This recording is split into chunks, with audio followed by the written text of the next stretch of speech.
নমস্কাৰ। আজি লৈ আহিছোঁ এটা ইউনিক ৰেচিপি, যিটো ময়ো প্ৰথম খাইছোঁ। খাবলৈ কিন্তু বহু দিনৰ পৰা ইচ্ছা আছিলে।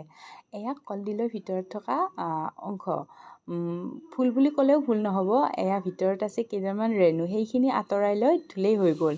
কেৰাহীখনত তেল দি পিঁয়াজ অকণমান দি আলুখিনি ভাজি লৈছে, যিহেতুকে আলুখিনি সিজাত অকণমান টাইম লাগিব। তাৰপিছতো ফুলবোৰ এনেকৈ দি দিলে। বেলেগ ইয়াত একো নালাগে, মানে আদা ব্যৱহাৰ নহয়, জিৰা আৰু নহৰু পেষ্ট এটা দিছে। তাৰ পাছত পানী অকণমান দি ঢাকনি দিলেই হৈ গ'ল। খাবলৈ বহুত সোৱাদ হৈছিলে। তাৰপাছত যোৱাকালিৰ এইটো ভিডিঅ' আছিলে বুধবাৰ আৰু একাদশী আছিলে। একাদশীত আমি মাছ মাংস নাখাওঁ। একাদশী পূৰ্ণিমাত এইবোৰত মাছ মাংস নচলে। তো ইয়াৰ লগতে আজি এখন টেঙাৰ আঞ্জাও খাম। টেঙাৰ আঞ্জাত যিহেতুকে পিঁয়াজ ব্যৱহাৰ নহয়, তেলত অকণমান পাঁচফোৰণ ফুটাই লৈ বিলাহী অকণমানো দি দিলে, মানে টেঙা হ'বলৈ। তাত নেমু টেঙা অকণমান চেপি লৈ সেইখিনিও দি দিলে। আজি নেমু টেঙাৰেই আঞ্জা হ'ব। আৰু তাত বৰ ভাজিকেইখন আগতেই ভাজি থৈ দিছিলোঁ। এইকেইখন ঢালি দি টেঙাৰ পানীখিনি ঢালি দিব মায়ে।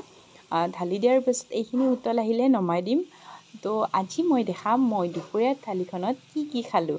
এয়া টেঙাৰ আঞ্জাত পানী দিলে, টেঙাৰ পানী দিলে, নেমু টেঙাৰ পানী, এয়া হৈ গ'ল। এয়া আছিলে ফুলৰ চব্জিখন, এয়া দালি, এয়া টেঙাৰ লগত বৰ ভাজি, আৰু এয়া ফুলৰ আকৌ বৰাও ভাজিছে, আৰু মাজত আছে আলু পটলৰ ভাজি আৰু ভোল ভাজি। এয়া দেখিছেনে, আমাৰ ঘৰত থকা শালিকা কেইজনী সদায় এনেকৈ থাকে। আৰু আজি মোৰ ভাগিনীজনী আহিলে।